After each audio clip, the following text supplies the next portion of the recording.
Hello friends, welcome to Learners Forum. இப்போ நம்ம next set of questions வந்து solve பண்ணலாம். Question number 11. This measurement is not done by sharing bridge. So என்ன measurement வந்து இந்த particular type of பிரிட்ஜ்னால செய்ய முடியாது அப்படிங்கிறது தான் நம்மளுடைய கொஸ்டின். ஸோ ஜென்ரலாக ஷேரிங் பிரிட்ஜ் எடுத்துக்கிட்டோம் அப்படின்னா ஒரு கெப்பாசிட்டருடைய கெப்பாசிட்டன்ஸை வந்து நம்ம மெஷர் பண்ணலாம். டிசிபேஷன் ஃபேக்டர், அதாவது டயலக்ட்ரிக் லாஸ் tan டெல்டாவை பேஸ் பண்ணி நம்மளால் மெஷர் பண்ண முடியும். அண்ட் பெர்மிட்டிவிட்டி ஆஃப் இன்சுலேட்டிங் மெட்டீரியல்ஸை நம்மளால் மெஷர் பண்ண முடியும். ஆனால் ஹை ரெசிஸ்டன்ஸ் வந்து இந்த பர்டிகுலர் ஷேரிங் பிரிட்ஜால் மெஷர் பண்ண முடியாது. அதுக்கு பதிலாக நம்ம என்ன யூஸ் பண்ணலாம் அப்படின்னா வீட் ஸ்டோன் பிரிட்ஜ் இல்லைனா மேகோமீட்டர் வந்து நம்ம யூஸ் பண்ணலாம். ஸோ எப்போவுமே ஷேரிங் பிரிட்ஜ் வந்து it is used for measurement of capacitance, dielectric loss and permittivity. ஆனால் ரெசிஸ்டன்ஸ் நம்மளால் மெஷர் பண்ண முடியாது. ஸோ கொடுத்துருக்க ஆப்ஷனில் ஆப்ஷன் டி ஹை ரெசிஸ்டன்ஸ் தான் நம்மளுடைய correct answer. Next question, with help of which instrument can be used for measurement of high voltages and large current. So high voltage and large கரண்ட்டை நம்ம measure பண்ணிக்க என்ன use பண்ணலாம் அப்படின்றது தான் question. So potential transformer எடுத்துக்கிட்டோம் அப்படின்னா it is used for stepping down the high voltage. அப்போ தான் நம்மளால் சேஃபாக மெஷர் பண்ண முடியும். அண்ட் அதே மாதிரி கரண்ட் ட்ரான்ஸ்ஃபார்மர் யூஸ் பண்ணோம் அப்படின்னா லார்ஜ் கரண்ட்டை நம்ம ஸ்டெப் டவுன் பண்ணி ஸ்டாண்டர்ட் வேல்யூஸுக்கு நமக்கு மெயின்டைன் பண்ணி கொடுக்கும் for meters and relays. So voltage divider வந்து பார்த்திங்கன்னா it works only for low or medium voltages, ஆனால் ஹை வோல்டேஜஸ்க்கு அப்ளிகபிளாக இல்லை. ஸோ ஹை வோல்டேஜை மெஷர் பண்ணுறதுக்கு பொட்டென்ஷியல் டிரான்ஸ்ஃபார்மர் அண்ட் ஹை கரண்ட்டுக்கு பார்த்திங்கன்னா கரண்ட் டிரான்ஸ்ஃபார்மர் யூஸ் பண்ணலாம். ஸோ டோட்டலாக நம்ம டிரான்ஸ்ஃபார்மரை யூஸ் பண்ணோம் அப்படின்னா இங்கே கேட்டிருக்க high voltage and large values of கரண்ட்டை மெஷர் பண்ண முடியும். ஸோ கொடுத்துருக்க ஆப்ஷனில் ஆப்ஷன் பி தான் நம்மளுடைய கரெக்ட் ஆன்சர்.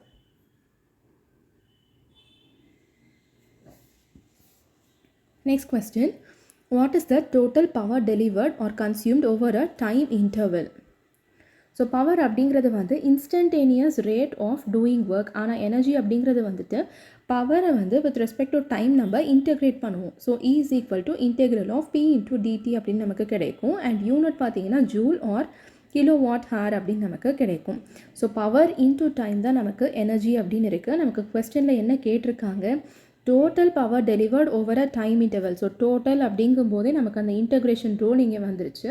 என்ன வேல்யூ அப்படின்னு பார்த்தீங்க அப்படின்னா எனர்ஜி. ஸோ அதுதான் நம்மளோட டெஃபினிஷனோட மேட்ச் ஆகுது. Next question, which transformer is used for measurement of high current. So இதே கொஸ்டின் தான் நம்ம இதுக்கு முன்னாடி பார்த்தோம். ஸோ இந்த மாதிரி பார்த்தீங்க அப்படின்னா கான்செப்ட்ஸ் எல்லாம் ரிப்பீட் ஆகிற மாதிரி கொஸ்டின்ஸ் எல்லாம் கேட்டாங்க அப்படின்னா இன்னுமே வந்து நமக்கு லக் தான். ஸோ இதே கொஸ்டின், அதாவது ஹை வோல்டேஜுக்கு பொட்டென்ஷியல் டிரான்ஸ்ஃபார்மர் அப்படின்னு பார்த்தோம் அண்ட் லார்ஜ் கரண்ட்டுக்கு கரண்ட் டிரான்ஸ்ஃபார்மர் அப்படின்னு பார்த்தோம். ஸோ இங்கே நமக்கு அதில் ஃபர்தராக ஸ்பெசிஃபிக்காக கரண்ட் மெஷர்மெண்ட் பற்றி கேட்டிருக்காங்க. ஸோ ஆப்வியஸாக கரண்ட் டிரான்ஸ்ஃபார்மர் தான் நம்மளுடைய answer, which steps down very high current to save standard values.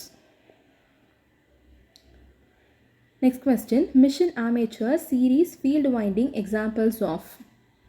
So armature winding and series field winding வந்து பார்த்தீங்கன்னா it can carry heavy current. So I²R லாஸஸை வந்து ரெடியூஸ் பண்ணுறதுக்கு என்ன பண்ணுவோம் அப்படின்னா யூஸ்வலாக நம்ம ஒரு நல்ல கண்டக்டர் வந்து ஒரு திக்காக இருக்கிற மாதிரி கண்டக்டர் அண்ட் லோ ரெசிஸ்டன்ஸ் இருக்கிற மாதிரி நம்ம வந்து டிசைன் பண்ணுவோம். ஸோ ஷண்ட் ஃபீல்டு வைண்டிங்கில் நமக்கு ஒரு ஹை ரெசிஸ்டன்ஸ் கிடைக்கும். ஸோ ஆர்மேச்சர் சீரீஸ் ஃபீல்டோட இருக்கும்போது லோ ரெசிஸ்டன்ஸ் கிடைக்கும் அண்ட் ஷண்ட் ஃபீல்டில் இருக்கும்போது ஹை ரெசிஸ்டன்ஸ் வந்து நமக்கு கிடைக்கும். Next question, in a single phase energy meter the core of these electromagnets is made up of steel lamination. அதாவது என்ன ஸ்டீல் லேமினேஷன் அப்படின்னு கேட்டிருக்காங்க. சிங்கிள் ஃபேஸ் எனர்ஜி மீட்டர்ஸ் எப்போவுமே நம்ம எலக்ட்ரோமேக்னட்ஸை யூஸ் பண்ணுவோம். அப்போ தான் நமக்கு தேவையான ஒர்க்கிங் ஃப்ளக்ஸை வந்து நமக்கு ப்ரொடியூஸ் பண்ணி கொடுக்கும். ஸோ இதனுடைய கோர் வந்து it is made up of silicon steel laminations. அப்போ தான் நமக்கு எடி கரண்ட் லாஸஸ் எல்லாமே ரெடியூஸ் ஆகும் அண்ட் அக்யூரசி வந்து இம்ப்ரூவ் ஆகும். லேமினேஷன்ஸ் என்ன பண்ணுவோம் அப்படின்னா நமக்கு ஹிஸ்டரிசிஸ் லாஸஸை கூட மினிமைஸ் பண்ணி கொடுக்கும். ஸோ எப்போவுமே மீட்டர் கோர்ஸ் பார்த்தீங்க அப்படின்னா சிலிகான் ஸ்டீல் லேமினேஷன்ஸ் தான் நம்ம யூஸ் பண்ணுவோம், which is always for measuring the instruments. So கொடுத்துருக்கிறதுல ஆப்ஷன் பி சிலிகான் தான் நம்மளுடைய correct answer. In a CRT the focusing node is located எந்த பொசிஷனில் அப்படின்றது தான் நம்மளுடைய question. So CRT cathode ray tube எடுத்துக்கிட்டோம் அப்படின்னா இதில் ஒரு electron gun, accelerating anode, focusing anode, deflection plates and screen எல்லாமே இருக்கும். ஃபோக்கஸிங் ஆனோட் வந்து ப்ரீ ஆக்சிலரேட்டிங் அண்ட் ஆக்சிலரேட்டிங் நோட்ஸ்க்கு நடுவில் வந்து நம்ம ப்ளேஸ் பண்ணுவோம். அப்போ தான் எலக்ட்ரான் பீம் வந்து நேரோவாக ஷார்ப்பாக ஃபோக்கஸ்டாக நமக்கு ஸ்க்ரீனில் வந்து கிடைக்கும். ஸோ ஆர்டர் வந்து பார்த்தீங்க அப்படின்னா ப்ரீ ஆக்சிலரேட்டிங் அண்ட் ஆக்சிலரேட்டிங் மோட்ஸ்க்கு நடுவில் அப்படிங்கிறது நமக்கு ஆப்ஷன் ஏல இருக்குது. இதுதான் நம்மளுடைய கரெக்ட் ஆன்சர். நெக்ஸ்ட் அதே மாதிரி சிஆர்ஓ பேஸ் பண்ணிய question the main part of cathode ray oscilloscope is. So இங்கே நமக்கு amplifier, cathode ray tube, generator எல்லாமே கொடுத்துருக்காங்க. எப்போவுமே சிஆர்ஓவில் மெயினாக இருக்கிறதே வந்துட்டு இந்த கேத்தோட் ரே டியூப் தான். ஸோ இதிலிருந்து தான் மீதி எல்லா ஆப்ஷனுமே வந்து நமக்கு கிடைக்கும். So first starting with cathode ray tube CRT plus vertical amplifier, horizontal amplifier இருக்கும். அதுக்கப்புறமா time base and trigger circuit எல்லாமே இருக்கும். ஸோ கேத்தோட் ரே டியூப் அப்படிங்கிறது தான் வந்துட்டு இந்த கேத்தோட் ரே ஆசிலோஸ்கோப்புடைய மெயின் போர்ஷனே. அதில் தான் எலக்ட்ரான் பீம் வந்து பார்த்தீங்க அப்படின்னா நமக்கு வேவ் ஃபார்ம் பண்ணி கொடுக்கும். மற்ற பார்ட்ஸ் எல்லாமே வந்து சப்போர்ட்டிங் சர்க்யூட்ஸாக இருக்கும். ஸோ சிஆர்ஓட மெயின் ஹார்ட்டே வந்து பார்த்தீங்க அப்படின்னா கேத்தோட் ரே டியூப் சிஆர்டி அப்படிங்கிறது தான். ஸோ கொடுத்துருக்க ஆன்சரில் option C cathode ray tube அப்படிங்கிறது தான் நம்மளுடைய correct answer. Next question and inverse transducer converts. So ஜென்ரலாக டிரான்ஸ்டியூசர் என்ன கன்வெர்ட் பண்ணும் அப்படிங்கிறது நம்ம பார்த்துருப்போம். இப்போ இன்வர்ஸ் டிரான்ஸ்டியூசர் கேட்டிருக்காங்க. ஸோ கொஸ்டின் அதனால தான் நம்ம நல்லா கவனிச்சுக்கணும். வெறும் டிரான்ஸ்டியூசர் கேட்குறாங்களா இல்லை இன்வர்ஸ் டிரான்ஸ்டியூசர் கேட்டிருக்காங்களா அப்படிங்கிறத பொறுத்து. ஸோ டிரான்ஸ்டியூசர் அப்படின்னா ஜென்ரலாக என்ன நமக்கு கன்வெர்ட் பண்ணி கொடுக்கும், ஒரு நான் எலக்ட்ரிக்கலாக இருக்கிற ஒரு குவான்டிட்டியை எலக்ட்ரிக்கல் சிக்னலாக நமக்கு கன்வெர்ட் பண்ணி கொடுக்கும். ஸோ இன்வர்ஸ் அப்படிங்கும்போது அப்படியே ஆப்போசிட் ஒர்க். இப்போ ஒரு எலக்ட்ரிக்கல் சிக்னல் வந்து நமக்கு நான் எலக்ட்ரிக்கல் ஃபார்மில் வந்து கன்வெர்ட் ஆகும். நான் எலக்ட்ரிக்கல் அப்படிங்கும்போது மோஸ்ட்லியாக நமக்கு மெக்கானிக்கல் ஃபார்மை நமக்கு கன்வெர்ட் பண்ணி கொடுக்கும். அதுக்கான example piezoelectric crystal which is used in reverse loudspeakers and actuators. So transducer அப்படிங்க வந்து non electrical to electrical, inverse transducer அப்படின்னா electrical to non electrical. So கொடுத்துருக்க ஆப்ஷனில் பார்த்தீங்கன்னா electrical energy to mechanical form அப்படிங்கிற ஆப்ஷன் டி தான் நம்மளுடைய correct answer. Next RTD is. So RTD அப்படிங்கிறது வந்து பார்த்தீங்கன்னா ரெசிஸ்டன்ஸ் டெம்பரேச்சர் டிடெக்டர் அப்படின்னு சொல்லுவோம். ஸோ இதனுடைய ஒர்க்கிங் பிரின்சிபல் என்ன அப்படின்னா ஒரு மெட்டலுடைய ரெசிஸ்டன்ஸ் வந்து it will change with respect to temperature. So இதுக்கு எக்ஸ்டர்னலாக நமக்கு ஒரு எக்ஸைட்டேஷன் கரண்ட் வந்து தேவைப்படும் ஃபார் மெஷர்மெண்ட். அதனால் இது வந்து பாசிவ் டிரான்ஸ்டியூசர் அப்படின்னு சொல்லுவாங்க. ஸோ பாசிவ் அண்ட் ஆக்டிவ்க்கு இருக்க பேசிக் டிஃப்ரென்ஸ் என்ன அப்படின்னா ஆக்டிவில் செல்ஃப் எக்ஸைட்டேஷன் அதாவது செல்ஃப் ஜென்ரேட்டிங்காக இருக்கும். ஆனால் பாசிவில் அடிஷ்னலாக நமக்கு வந்து சப்ளை தேவைப்படும். ஸோ ஆர்டிடி அப்படிங்கிறது வந்து ஒரு பாசிவ் டிரான்ஸ்டியூசர். ஏன்னா இதுங்க பார்த்தீங்கன்னா எக்ஸ்டர்னல் நமக்கு ஒரு சப்ளை வந்து தேவைப்படுது. ஸோ கொடுத்துருக்க ஆப்ஷனில் பார்த்தீங்க அப்படின்னா பாசிவ் டிரான்ஸ்டியூசர் அப்படிங்கிறது தான் நம்மளுடைய correct answer. Next question which one of the following is not a DC system. So இதில் நமக்கு 2 wire சிஸ்டம், 3 wire, 4 wire அப்படின்னு கொடுத்துருக்காங்க. ஸ்டாண்டர்டாக இருக்கக்கூடிய டிசி டிஸ்ட்ரிபியூஷன் சிஸ்டம்ஸில் பார்த்தீங்க அப்படின்னா நமக்கு என்னென்ன இருக்குதுன்னு பார்க்கலாம். 2 wire DC system, 3 wire DC system இருக்கும். 2 wireலேயே வந்துட்டு மிட் பாயிண்ட் எர்த்தாக நமக்கு இருக்கும். ஸோ காமனாக பேலன்ஸ்டு லோட்ஸுக்கு பார்த்தீங்கன்னா நம்ம 3 wire டிசி சிஸ்டம் தான் யூஸ் பண்ணுவோம். ஆனால் 4 wire சிஸ்டம் நம்ம எங்கே யூஸ் பண்ணுவோம் அப்படின்னா ஏசி டிஸ்ட்ரிபியூஷனில், அதாவது அதில் நமக்கு 3 phases இருக்கும் அண்ட் 4 wire இருக்கும். ஆனால் இது வந்து நம்ம டிசி டிஸ்ட்ரிபியூஷனில் யூஸ் பண்ண மாட்டோம். ஸோ டிசியில் மேக்ஸிமமாக 3 wires தான் இருக்கும். ஆனால் ஏசியில் பார்த்தீங்க அப்படின்னா 4 wire 3 phases தான் இருக்கும். ஸோ கொடுத்துருக்க ஆப்ஷனில் வந்து பார்த்தீங்கன்னா ஆப்ஷன் டி 4 wire சிஸ்டம் தான் நம்மளுடைய correct answer. Identify the type of HVDC scheme that uses only one conductor. So monopolar HVDC எடுத்துக்கிட்டோம் அப்படின்னா மோனோ அப்படின்னாலே சிங்கிள் அப்படின்னு அர்த்தம். ஒரே ஒரு conductor with earth or return path இருக்கும். நமக்கு பைபோலார் டைப்பில் 2 கண்டக்டர்ஸ் பாசிட்டிவ் அண்ட் நெகட்டிவ் இருக்கும். ஹோமோபோலார் அப்படின்னா 2 கண்டக்டர்ஸ், ஆனால் 2 கண்டக்டர்ஸுக்குமே சேம் பொலாரிட்டி வந்து இருக்கும். அண்ட் பேக் டு பேக் லிங்கில் பார்த்தீங்க அப்படின்னா டிரான்ஸ்மிஷன் லைன் இருக்காது, வெறும் கன்வெர்ட்டர்ஸ் மட்டும்தான் இருக்கும். ஸோ நமக்கு கொஸ்டினில் என்ன கேட்டிருக்காங்க அப்படின்னா type of HVDC that uses only one conductor. One conductor அப்படின்னா நம்மளுடைய டெஃபினேஷனோட எதோட மேட்ச் ஆகுதுன்னு பார்த்தீங்கன்னா மோனோபோலார் டைப் கூட தான் மேட்ச் ஆகுது. ஏன்னா மோனோ அப்படின்னா 1 அப்படின்னு அர்த்தம். ஸோ கொடுத்துருக்கிறதுல ஆப்ஷன் ஏ மோனோபோலார் தான் நம்மளுடைய correct answer. Next question if sag in an overhead line increases tension in the line என்னவாகும்னு கேட்டிருக்காங்க. இன்க்ரீஸ் ஆகுதா டிக்ரீஸ் ஆகுதா அப்படின்னு. ஸோ டென்ஷன் அண்ட் சாகுக்கு இருக்கிற ரிலேஷன் என்னென்னு பார்த்தீங்கன்னா tension is inversely proportional to sag. So sag increase ஆகும்போது கண்டக்டர் வந்து பார்த்தீங்க அப்படின்னா ரொம்ப லூஸாக வந்து ஹேங் ஆகும். அதனால் அதனுடைய டென்ஷன் வந்து டிக்ரீஸ் ஆகும். ஸோ டென்ஷன் அப்படிங்கிறது நம்ம இழுத்து பிடிக்கும்போது எவ்வளோ ஒரு எபிலிட்டி இருக்கும் அதுதான் நம்ம டென்ஷன் அப்படின்னு சொல்லுவோம். லூஸாக நம்ம இப்போ ஒரு கயிறை விட்டுட்டோம் அப்படின்னா அது வந்து பார்த்திங்கன்னா நடுவில் வந்து ஒரு யூ ஷேப் பேட்டர்னாக வந்து க்ரியேட் ஆகும். ஸோ அப்போ நமக்கு லூஸாக ஹேங் ஆகுது அப்படிங்கிறதுக்கான அர்த்தம் அதுதான். ஸோ சாக் இன்க்ரீஸ் ஆகும்போது இந்த டென்ஷன் வந்து டிக்ரீஸ் ஆகும். சாக் கம்மியாக இருக்கிறதுனால ஹை டென்ஷன் அண்ட் ஹேக் வந்து ரொம்ப ஜாஸ்தியாக இருக்கும்போது லோ டென்ஷன் வந்து க்ரியேட் ஆகும். ஸோ நமக்கு கொஸ்டினில் என்ன கேட்டிருக்காங்க அப்படின்னா சாக் வந்து இன்க்ரீஸ் ஆகுதுன்னு கேட்டிருக்காங்க. அப்போ ஆப்வியஸாக நமக்கு டென்ஷன் வந்து டிக்ரீஸ் ஆகும். ஸோ கொடுத்துருக்கிறதுல ஆப்ஷன் ஏ டிக்ரீசஸ் தான் நம்மளுடைய correct answer. Aluminum has a specific gravity of. So இது வந்து பார்த்திங்கன்னா நியூமரிக்கலாக இருக்கக்கூடிய ஒரு கொஸ்டின். அலுமினியமோட ஸ்பெசிஃபிக் கிராவிட்டி வேல்யூ வந்து 2.7. இது வந்து ரொம்ப லைட் வெயிட்டாக இருக்கும். அதனால தான் நம்ம கண்டக்டர்ஸில் ரொம்ப வைடாக யூஸ் பண்ணுறோம். ஸோ சில வேல்யூஸ் வந்து நம்ம டிஃபால்ட்டாக தெரிஞ்சு வச்சுக்கணும். For example copper which is 8.9, ஸ்டீலுக்கு 7.8 அண்ட் அலுமினியம்க்கு 2.7. ஸோ இதை ஞாபகம் வச்சுக்கிறதுக்கு ஒரு ஆர்டர் கூட நீங்கள் ஞாபகம் வச்சுக்கலாம். ஃபர்ஸ்ட்டு வந்து அலுமினியம் 2.7, 7ல் முடியுது. ஸோ 7க்கு அப்புறமா 7.8 அப்படின்னு ஸ்டார்ட் பண்ணிக்கலாம், விச் இஸ் அயன். அண்ட் 8ல் முடியுது. ஸோ அகெயின் 8.9 ஃபார் காப்பர் அப்படின்னு ஞாபகம் வச்சுக்கோங்க ஆர்டரை. Next, temperature increase produces which of the following effects on a transmission line? So temperature increase ஆகும்போது டிரான்ஸ்மிஷன் லைனில் என்ன எஃபெக்ட் ஆகும்னு சொல்லி கேட்டிருக்காங்க. எப்போவுமே டெம்பரேச்சர் இன்க்ரீஸ் ஆகும்போது கண்டக்டர் வந்து இட் எக்ஸ்பான்ஸ் இன் லென்த். அப்போ லென்த் நிறையா இருக்கும்போது சாக் வந்து நமக்கு இன்க்ரீஸ் ஆகுதுன்னு அர்த்தம். ஸோ சாக் அண்ட் டென்ஷனுக்கான ரிலேஷன் நம்ம இப்போ தான் பார்த்தோம். சாக் அதிகமாக இருக்கும்போது டென்ஷன் கம்மியாகும். ஸோ கொடுத்துருக்க ஆப்ஷனில் பார்த்தீங்கன்னா tension of the conductor decreases and sag increases அப்படிங்கிற ஆப்ஷன் சி தான் நம்மளுடைய கரெக்ட் ஆன்சர். ஸோ இது வரைக்கும் பார்த்தீங்கன்னா அரௌண்ட் 25 கொஸ்டின்ஸ் தான் நம்ம சால்வ் பண்ணியிருப்போம். அந்த 25லேயே வந்துட்டு அரௌண்ட் 3 செட் ஆஃப் கொஸ்டின்ஸ், அதாவது டோட்டலாக 6 கொஸ்டின்ஸ் வந்து பார்த்தீங்கன்னா இன்டர் ரிலேட்டடாக இருந்துச்சு. ஸோ ஒரே கான்செப்டை பேஸ் பண்ணி உங்களுக்கு 2 கொஸ்டின்ஸ் வந்து கேட்டிருக்காங்க. Next question, which is provided over the insulation to protect the cable from moisture? So கேபிள்ஸில் அதுக்கு மேலே நம்ம என்ன லேயர் யூஸ் பண்ணியிருப்போம் ஒரு இன்சுலேஷனுக்கு அப்படிங்கிறது தான் நம்மளுடைய கொஸ்டின். ஸோ ஜென்ரலாக ஒரு மெட்டாலிக் ஷீட், அதாவது லெட் ஆர் அலுமினியமை யூஸ் பண்ணியிருப்போம் இன்சுலேஷனுக்கு மேலே. இது என்ன பண்ணும் அப்படின்னா நமக்கு மாய்ஸ்சர், கெமிக்கல்ஸ் இல்லைனா மெக்கானிக்கல் இன்ஜுரி எல்லாத்தையும் நமக்கு ப்ரொடெக்ட் பண்ணி கொடுக்கும்.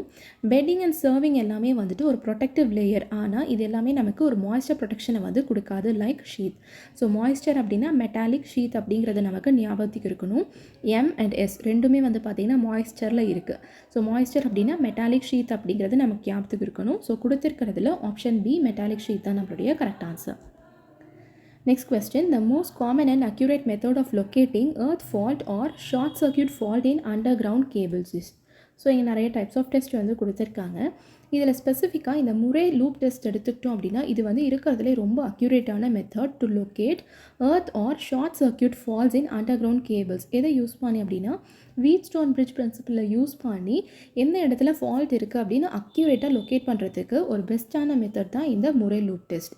So open circuit and simple test எல்லாமே வந்து ரஃப் மெத்தடாக இருக்கும் அண்ட் ரொம்ப ப்ரிசைஸாக இருக்காது.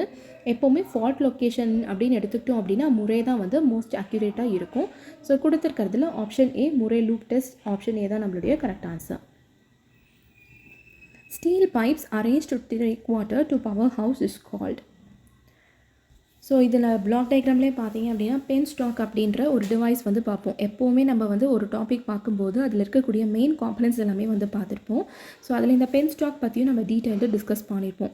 இந்த பென் ஸ்டாக் அப்படிங்கிறது வந்து ஒரு ஸ்டீல் பைப். இது என்ன பண்ணும் அப்படின்னா it carries water under pressure from reservoir. So ரிசர்வாயரில் இருந்து ஒரு டர்பைனுக்கு எடுத்துகிட்டு போகிறதுக்கு யூஸ் பண்ணக்கூடிய ஒரு பைப் தான் இந்த பென் ஸ்டாக். சர்ச் டேங்க் எடுத்துக்கிட்டோம் அப்படின்னா it relieves water hammer. Spillway அப்படிங்கிறது வந்து it is an outlet to release the excess water. And tail race அப்படிங்கிறது வந்து it carries water away from the turbine. So நம்ம டர்பைனுக்கு எடுத்துகிட்டு போகிறதுக்கான பர்டிகுலர் டிவைஸ் என்ன அப்படிங்கிறது தான் வந்து கேட்டிருக்காங்க. அண்ட் பென் ஸ்டாக் அப்படிங்கிறது நம்ம ஆன்சரோட மேட்ச் ஆகுது. ஸோ கொடுத்துருக்கிறதுல ஆப்ஷன் ஏ தான் நம்மளுடைய correct answer. So power house water pipe அப்படின்ற மாதிரி நம்ம பென் ஸ்டாக்கை ஞாபகம் வச்சுக்கலாம். Next, suspension type of insulator are used for voltages beyond. Low வோல்டேஜஸ்க்கு ஜென்ரலாக நம்ம எடுத்துக்கும் போது pin type insulators which is up to 11 kV use பண்ணலாம். அண்ட் 11 kV 33 வரைக்கும் பார்த்தீங்கன்னா both pin and suspension type நம்ம யூஸ் பண்ணலாம். அண்ட் 33 kV அதுக்கு விட அதிகமாக இருக்கிற வோல்டேஜை சப்போர்ட் பண்ணுறதுக்கு சஸ்பென்ஷன் இன்சுலேட்டர்ஸ் தான் நம்ம ப்ரிஃபர் பண்ணுவோம். ஏன் அப்படின்னா மெக்கானிக்கல் ஸ்ட்ரெஸ் வந்து நமக்கு டிஸ்ட்ரிபியூட்டடாக இருக்கும் அண்ட் நிறைய யூனிட்ஸ் வந்து பார்த்தீங்க அப்படின்னா ஹையர் வோல்டேஜஸ்க்கு நம்மளால் ஆட் பண்ண முடியும்.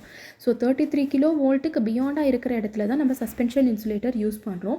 கொஸ்டின் என்ன கேட்டிருக்காங்க, அப்படியே ஆப்போசிட்டாக சஸ்பென்ஷன் இன்சுலேட்டர் என்ன வோல்டேஜஸ்க்கு யூஸ் பண்ணலாம் அப்படின்னு கேட்டிருக்காங்க.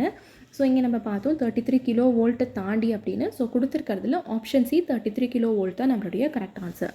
ஸோ இதில் ஆப்ஷன்ஸில் நம்ம செக் பண்ணணும். இங்கே வந்து 33 kV அப்படின்னு டேரெக்டாக கொடுத்துருக்காங்க.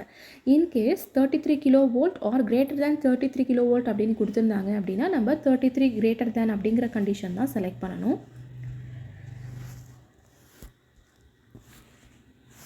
Next question, the most commonly used metal for cooling of nuclear reactors is?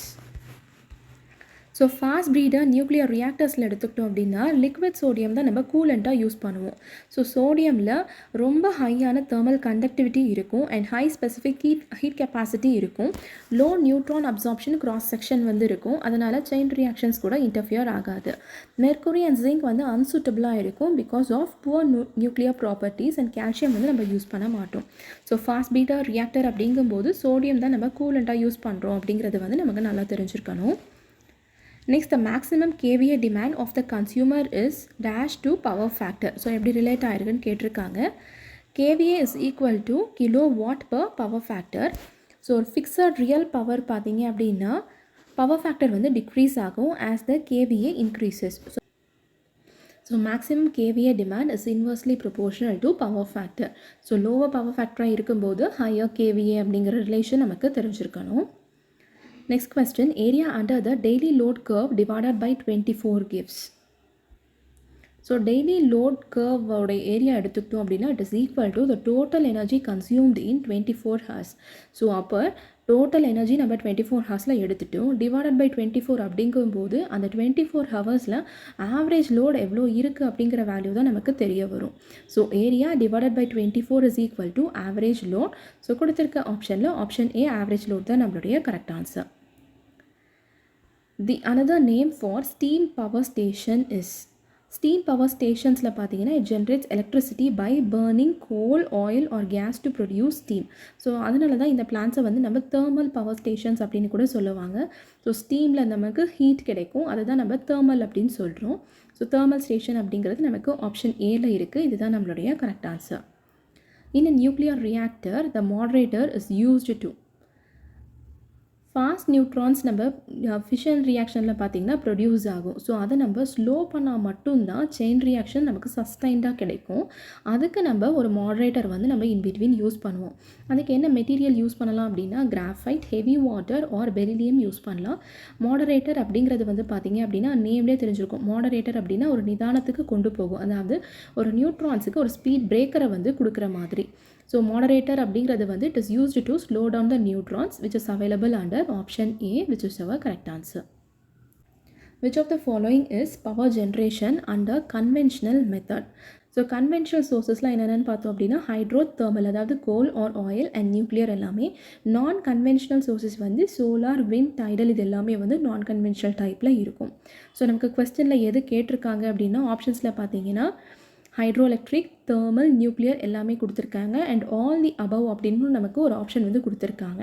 So conventional அப்படிங்கும்போது ஹைட்ரோ, தெர்மல், நியூக்ளியர் எல்லாமே வந்து இன்க்ளூட் ஆகிறதுனால ஆல் ஆஃப் தி அபவ் அப்படிங்கிற ஆப்ஷன் டி தான் நம்மளுடைய கரெக்ட் ஆன்சர். ஸோ HTN அப்படிங்கிற அந்த கோட் ஞாபகம் வச்சுக்கலாம், hydro, thermal and nuclear, which represents conventional type. Next, a low utilization factor for a plant indicates that utilization factor அப்படிங்கிறது வந்து it refers to maximum demand per plant capacity. So plant வந்து நம்ம ரொம்ப ரேராக use பண்ணியிருந்தோம் அப்படின்னா அதனுடைய utilisation factor வந்து ரொம்ப லோவாக இருக்கும்.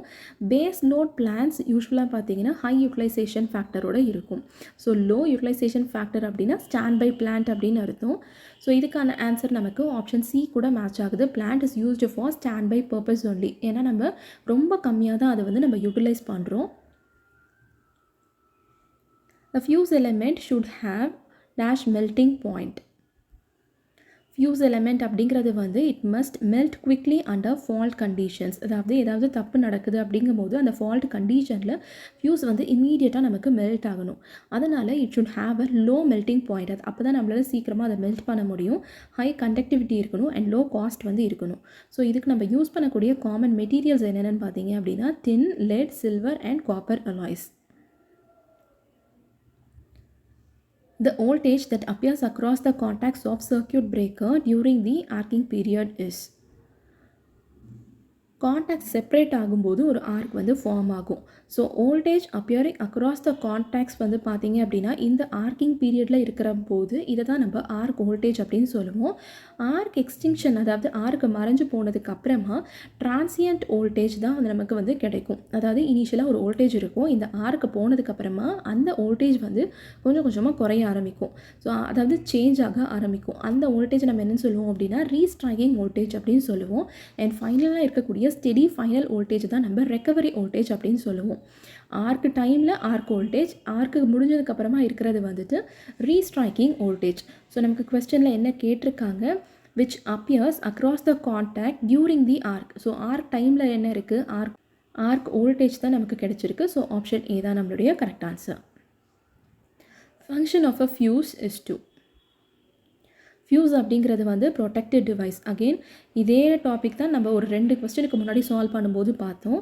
ஸோ மறுபடியும் பார்த்தீங்க அப்படின்னா இன்னொரு செட் ஆஃப் கொஸ்டின்ஸும் வந்து ரிப்பீட் ஆகுது. ஸோ காமன் டாபிக் வந்து பார்த்தீங்க அப்படின்னா 2 கொஸ்டினை நமக்கு செக்ரிகேட் பண்ணி கொடுத்துருக்காங்க. A fuse is a protected device that melts under overcurrent and opens the circuit. So fault ஆட்டோமேட்டிக்காக நமக்கு சென்ஸ் பண்ணி ப்ரொடெக்ஷனை வந்து கொடுக்கும். Relay plus circuit breaker combination என்ன பண்ணும் அப்படின்னா ஒரு அட்வான்ஸ்டு ப்ரொடெக்ஷனை வந்து நமக்கு கொடுக்கும் ஃபியூஸை தாண்டி. ஸோ ஃபியூஸ் அப்படிங்கிறது சென்ஸ் பண்ணி நமக்கு பிரேக் பண்ணி கொடுக்குற ஒரு கான்செப்ட் தான். ஸோ இந்த ஆன்சர் நமக்கு ஆப்ஷன் பியில் பார்த்தீங்கன்னா sense the fault and break the circuit அப்படின்னு இருக்குது. ஸோ ஆப்ஷன் பி தான் நம்மளுடைய correct answer. In equipment grounding, the enclosure is connected to which wire? Equipment grounding அப்படிங்கிறது பார்த்தீங்கன்னா it ensures safety against the electric shock. So metallic closure வந்து it is directly connected to the ground wire. அப்போ தான் நம்மளால் இந்த performance எல்லாமே வந்து பண்ண முடியும்.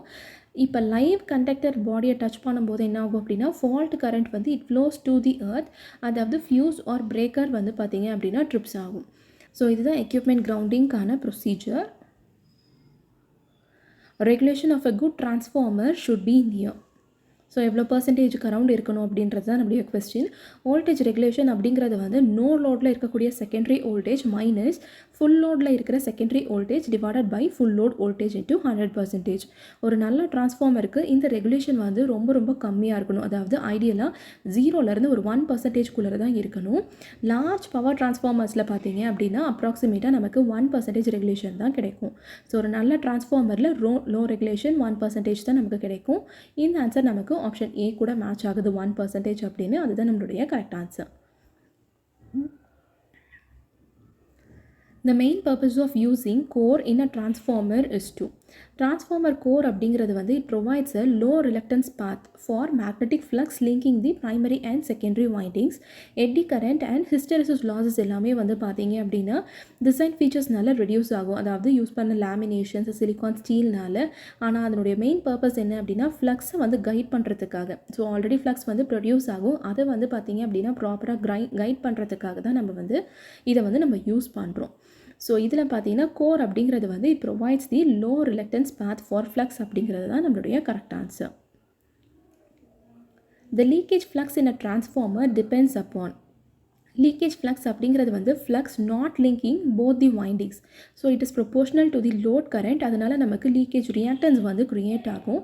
அப்ளைடு வோல்டேஜ் ஆஃப் ஃப்ரீக்வன்சி என்ன பண்ணும் அப்படின்னா it mainly determines the magnetising flux, not the leakage flux. So leakage flux is directly proportional to load current. So load current அப்படிங்கிறது ஆப்ஷன் சியில் இருக்குது. இதுதான் நம்மளுடைய correct answer.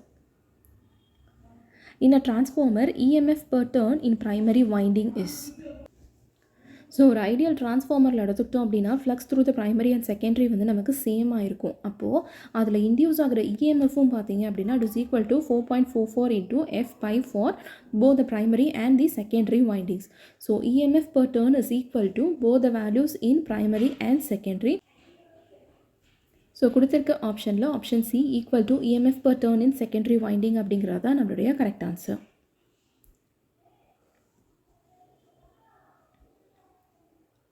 A 200 kilovolt ampere transformer has an iron loss of 1 kilowatt and full load copper loss of 4 kilowatt. Its load kVA corresponding to maximum efficiency is. Maximum efficiency எப்போ நமக்கு occur ஆகும் அப்படின்னா copper loss and iron loss ஈக்குவலாக இருக்கும்போது தான். Copper loss வந்து it varies as the square of load fraction. அதாவது copper loss is equal to PCU under full load condition into S by S rated square. S அப்படிங்கிறது actual load, S rated அப்படிங்கிறது வந்து பார்த்தீங்க அப்படின்னா it is given under the condition which is equal to 200 kVA. So இப்போ நம்ம copper loss and அயர் loss வந்து ஈக்குவலாக இருக்குது அப்படிங்கிற கண்டிஷனில் தான் நமக்கு மேக்ஸிமம் எஃபிஷியன்சி கிடைக்குது அப்படிங்கிறத பார்த்தோம். ஸோ ரெண்டுத்தையும் ஈக்குவேட் பண்ணோம் அப்படின்னா 4 into S by 200 the whole square is equal to 1. அப்போது இதில் S மட்டும்தான் நமக்கு unknown வேல்யூவாக இருக்குது. So S by 200 the whole square is equal to 1 by 4 which is equal to 0.25. So இதிலிருந்து ஃபர்தராக சால்வ் பண்ணோம் அப்படின்னா நமக்கு S வேல்யூ வந்து 100 kVA அப்படின்னு கிடைக்கும். ஸோ மேக்ஸிமம் எஃபிஷியன்சி எந்த பாயிண்டில் கிடைக்குது அப்படிங்கிறத ஞாபகத்துக்கு வச்சுக்கணும். அண்ட் லோட் ஃப்ராக்ஷனுடைய ஃபார்முலா என்ன அப்படிங்கிறதையும் நம்ம தெரிஞ்சுக்கணும். Next question, the load taken up by an alternator depends upon its rotor. Alternator உடைய output வந்து depends on the mechanical driving torque which is applied to the rotor. Controlling torque என்ன பண்ணும் அப்படின்னா speed or voltage நமக்கு address பண்ணி கொடுக்கும். Deflecting torque வந்து synchronizingக்காக நம்ம யூஸ் பண்ணுறோம். ஆனால் driving torque வந்து பார்த்தீங்க அப்படின்னா it determines the load delivered. So load is directly proportional to driving torque அப்படிங்கிறதுனால கொடுத்துருக்க ஆன்சரில் பார்த்தீங்கன்னா ஆப்ஷன் பி driving torque தான் நம்மளுடைய correct answer. Next question, a 50 Hz alternator will run at the greatest possible speed if it is wound for how many poles? Alternator உடைய speed, அதாவது RPM formula என்ன அப்படின்னா n is equal to 120 into F by P. 50 Hzக்கு அப்படிங்கும்போது ரெண்டு poles கண்டிஷனில் எடுத்துக்கிட்டோம் அப்படின்னா n is equal to 120 into 50 by 2 which is equal to 3000 RPM கிடைக்கும், which represents the highest speed for given frequency. So நிறைய poles இருந்துச்சு அப்படின்னா என்ன ஆகும், ஸ்பீடு வந்து நமக்கு கம்மியாகும்னு அர்த்தம். ஃபியூவர் போல்ஸாக இருக்கும்போது ஹையர் ஸ்பீடாக கிடைக்கும். ஸோ கொடுத்துருக்கிறதுல பார்த்தீங்க அப்படின்னா ஆப்ஷன் A 2 அப்படிங்கிறது தான் நம்மளுடைய correct answer. What is the frequency of voltage generated by an alternator having 10 poles and rotating at 720 RPM?